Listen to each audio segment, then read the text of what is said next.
What's good, y'all? Welcome back. Welcome back to another NBA video for today. It's been a minute, but we're going into two legendary performances we saw last night. Jokic, 30-point triple-double, 30 points, 20 rebounds, and 10 assists. Jamal Murray had triple-double as well. Both teammates, I think both made history.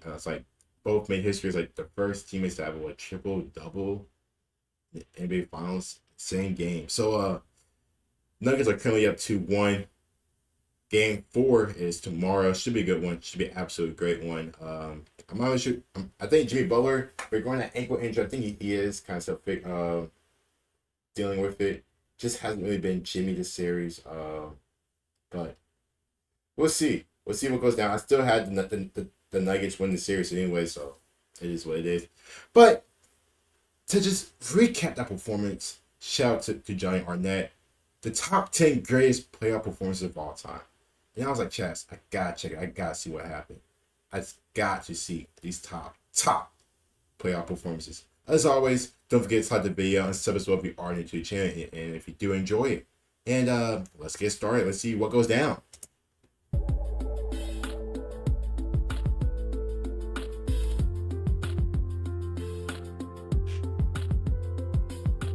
That's my boy David Wesley. We've already seen some incredible performances so far in these current NBA playoffs, and it had me wondering, what are the 10 greatest playoff performances in NBA history? Today, I put together my list, and I'm breaking down why I believe each player has earned the spot that I placed him in. Before I get into the list, let me first explain the factors that determined my rankings. First off, the player had to win the game, so naturally, games like Michael Jordan's 63 points in Boston Garden will not be considered for this list. Second, I'm factoring in the overall production of the performance, so statistics will matter heavily. Third, I'm considering the gravity of the moment. For example, performances that took place in the first round will be considered for this list. But obviously, a player will receive extra credit if that performance came in the NBA Finals. In a similar fashion, each game within a series will be considered, but obviously, a must-win Game 7 performance Boston Garden extra credit.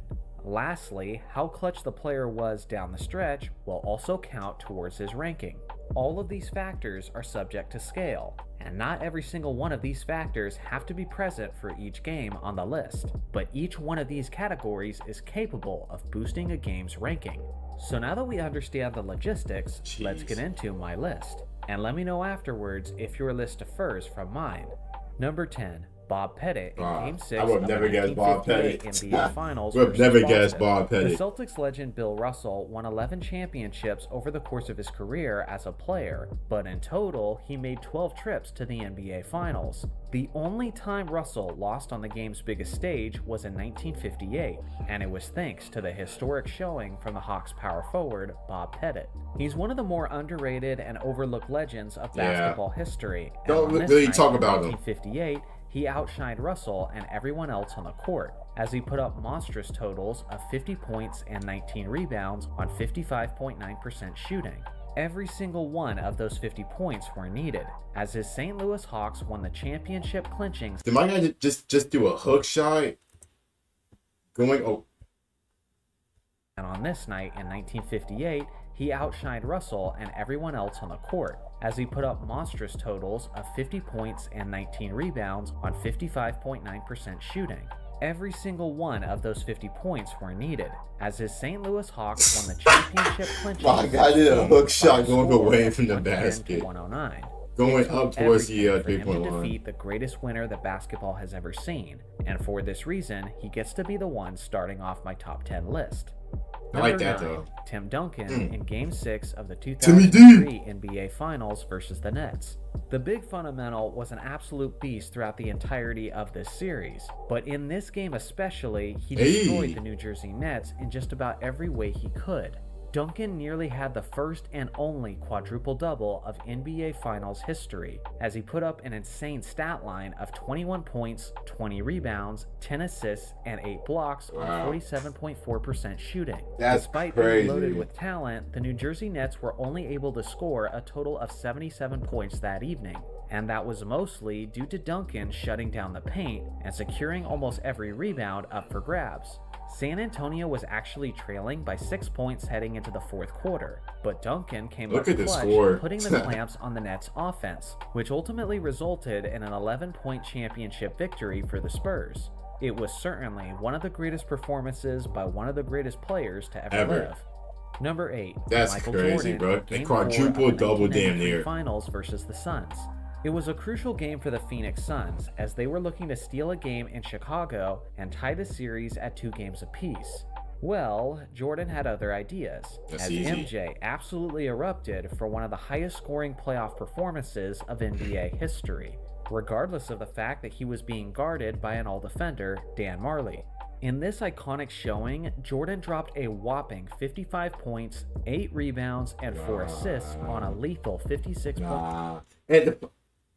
I'll admit, real casual right now. I always thought of Dan Marley as just like a shooter, a scorer. Never really knew him for like his defense. Real casual.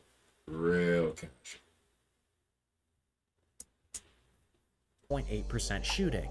Even with Jordan's insane level of production, the game was extremely close heading into the final few minutes, which is when MJ did what MJ does, as he sealed the game with some clutch baskets down the stretch. If MJ doesn't have the highest scoring finals average in NBA history, then the Phoenix Suns likely win this championship. But thanks to MJ's explosion, in this game especially, that didn't happen. Number 7. Giannis. I can't forget about this. I can't forget about this. It's only 7. This was recent history, so I'm sure you all know the performance. I can't believe I forgot about this one. In a championship-clinching game, Giannis destroyed every defender Phoenix threw at him, and he was extremely efficient while doing it. On the night, the Greek Freak scored 50 points, he missed no 14 free throws, rebounds, 2 assists, and 5 blocks. No free throws on a remarkable true shooting percentage of 74.9%. He was an absolute force on both ends of the court, as the Suns had basically no answer for him on either end. The game was actually tied heading into the fourth quarter, but Giannis took over as he scored 13 points in the final 10 minutes, sealing his first championship of his young career. Number 6, Elgin Baylor in Game 5 of the 1962 NBA Finals Elgin Baylor, versus the Celtics. I think like 60 plus. Heading into this crucial 5th game in the finals, the Boston Celtics had won the last 3 championships straight, and the series was tied at 2 games apiece. If the Lakers were going to win this important game in Boston, it was going to take a legendary performance from one of their star players. Well, to say that Elgin Baylor had a legendary performance would be an understatement, as the man recorded the highest scoring finals game in NBA history. On the evening, Baylor exploded for 61 points and a dominant 22 rebounds on 47.8% shooting. That's like Wilt type numbers. Absurd total against that season's #1 ranked defense. Thanks to his efforts, Los Angeles was able to win that pivotal 5th game. I'll probably finger roll for my, the free throw line or higher. Number 5, LeBron James in Game 6 of the 2012 East Finals versus. This is when I knew that this man was. I already knew he was fine, but I'm like, after this performance, I'm like, yeah, this man's probably going to win his first championship. Because if they lost this series against Boston, boy, oh boy, oh boy, oh boy. Oh boy, oh boy. Oh boy. Because this is coming off after they lost to Dallas. And if they lost this to Boston, gotta start asking questions. This was the year following LeBron's epic meltdown in the 2011 finals, as his Heat lost to the Dallas Mavericks. Yeah. So when the Heat were yet again facing elimination, down 3-2 in the series, very few expected James to come up clutch and have a vindictive performance for the ages. But that's exactly what he did, as the King controlled the game in almost every aspect. The hell in. In nearly 45 minutes of play, he poured in 45 points, 15 rebounds, and 5 assists on a stunningly efficient 73.1% from the field. Unlike most of the other games on this list, this game wasn't close down the stretch. That's one of his great performances of all time. Of his 45 points in the first 3 quarters, keeping Boston from ever believing they had a chance at winning that contest. Needless to say, this was the beginning of LeBron proving that he could put the Dallas Stars behind him and that he was more than capable of winning an NBA championship. Number 4, Michael Jordan in Game 6 of the 1998 Finals versus the Jazz. Although this is far from Jordan's best playoff game statistically, the gravity of the situation and his clutch demonstrations don't really get any better than this. On top of that, Jordan was dealing with massive obstacles. He was sick, right? One, Scottie Pippen's injuries were flaring up, causing him to miss much of the game. And for the portions that Scottie actually played, he was operating as more of a decoy. This was not the full game. My apologies. Due to this, it was a requirement for Jordan to carry the offense. Not only did MJ do just that, but he did it more than anyone ever has in NBA playoff history. MJ scored 45 points, had 1 assist, and 4 steals on 42.9% shooting. But who's he passing the ball to? Consistently. Steve Kerr, Dennis Rodman, Luke Longley. Bill Wennington. Ron Harper was more of a, defender after his Cleveland days. 1 assist. But still, man. Hey, it's MJ. It's the GOAT. Capping off his evening, I'm still gonna ball. Arguably still gonna bust your ass. Sequence of all time. Give me that steal. As Jordan stole the ball from Karl Step Malone back. And proceeded to hit a game-winning shot with 5.2 seconds remaining, which was his final shot of his career with the Bulls, and the shot that earned him his 6th championship ring.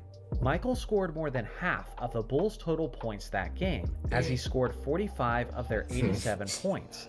That's 51.7% of the team's offense. Since the NBA merger in 1976, this was the highest percentage of a team's offense in NBA Finals history. That's putting team on your Jordan back. Understood the magnitude of the moment, and he understood the assignment, and he delivered like only he can. Number 3, LeBron James in Game 5 20 plus straight points against Detroit versus the Pistons. LeBron James was only 22 years old at this point in his career, and his Cavaliers were going up against a highly favored Detroit Pistons team, who had championship experience and who had made it to the Eastern Conference Finals for the 5th straight season. The series was tied at 2 games apiece, and heading into game... Hold up, I know that part. Detroit made it 5 straight years? Jeez. Game 5 in Detroit, almost no one expected Cleveland to win, let alone watch a 22-year-old have one of the greatest playoff performances of all time. What LeBron proceeded to do was possibly the greatest carry job in NBA history. With 3 minutes left in the 4th quarter, LeBron completely took over the game as he scored the Cavaliers' final 25 points of the contest. From the 2-minute and 48-second mark in the 4th quarter to the buzzer sounding in the 2nd overtime, not a single Cavalier contributed to the final score other than LeBron James. He was 11 of 13 from the field in that stretch, and the rest of the Cavaliers were 0 of 6. Thanks to his legendary effort, the Cavs won the game, 109-107. He finished the night with 48 points, 9 rebounds, and 7 assists on 54.5% shooting. I kid you not, I was watching this game live when it took place. I forgot, and this was the exact moment that I started to believe that LeBron was on his way to the GOAT conversation. Young Chaz back then. Number 2, Bill Russell in Game 7 of the 1962 Finals versus the Lakers. Russell was the epitome of a clutch performer as he played in 10 Game 7s throughout the course of his career, and he won each and every single one of them. This one, though, was certainly his best. Russell dominated on both ends of the court this night. Not only was he performing up to his usual form both defensively and on the boards, but he excelled far beyond his usual standards on the offensive end. On the night, Russell scored 30 points, snagged 40 rebounds, and had 4 assists on 44.4% shooting. To this day, his 40 rebounds in that 7th game is still the highest total in NBA Finals history. There was one other area where Bill was extremely clutch, as he made 14 of his 17 free throw attempts, which is a conversion percentage of 82.4%. He was a career 56.1% free throw shooter. If Bill doesn't step up from the free throw line, they probably lose that game. His Celtics would have lost the game. Instead, he Is Elgin Baylor wearing a belt? My guys have freaking belts in on uniforms. I didn't know that. On this night, that's the Celtics crazy. Would have lost the game. Instead, he heroically led Boston to their 4th straight championship with a final score of 110 to 107. When it comes to getting it done when it mattered the most, nobody did it better than Bill Russell. These are my honorable mentions for this list. Steph, and let me tell you, it was very hard to contain Jimmy, this list just to 10. Shaq. Feel free to pause the video for a longer look. Jordan, Bill Walton. Number 1, Portland Magic days. Johnson in Game 6 Kareem was of the hurt. 1980 Rookie Magic. Finals Kareem hurt. versus the 76ers. Dr. J. This was Magic Johnson's rookie season, and although the basketball world saw his potential, he was far from being the Lakers' best player throughout the season, as Kareem Abdul-Jabbar securely held that title. The problem was that in Game 5 of the finals against the 76ers, Kareem got injured, which didn't only take him out of the rest of the game, but it forced him to sit out of Game 6 as well. With their best player and their starting center out, the Lakers were forced to look at other options to fill the center spot. What they ultimately decided was to move their starting guard, Magic Johnson, to the center position, in place of Kareem. Magic was only a 20-year-old rookie at this point, and now suddenly, the weight of the basketball season is put upon his shoulders, as he starts at a position he had never played before in the NBA. Not only did Magic not fold under the pressure, but he delivered what I believe is the greatest performance in NBA playoff history. Although Magic started at center, Jamal Wilkes helped out as well, though. Throughout the night to fill whatever role was asked of him. He completed the game with an astonishing total of 42 points, 15 rebounds, 7 assists, and 3 steals on a deadly true shooting percentage of 72%. With this rookie's epic performance, Magic's Lakers won the game and secured the first of his 5 championships with a final score of 123 to 107. When it comes to a productive showing in a crucial game with the pressure at its highest, it really doesn't get any better than this magical performance. So what do you guys think? Can't think about Jamal Wilkes went crazy about that game as well. They were all spectacular. Absolute great list. I'll probably put LeBron's 07 against Detroit. Or actually, I'll probably put LeBron's Boston one just a bit higher. But I think outside of that, they were all good. No Kobe, though. But they were all amazing. But you guys, let me know you guys' thoughts about it. As always, don't forget to like the video and sub as well. Take care. Stay amazing. I'll talk to you guys later, man. Peace.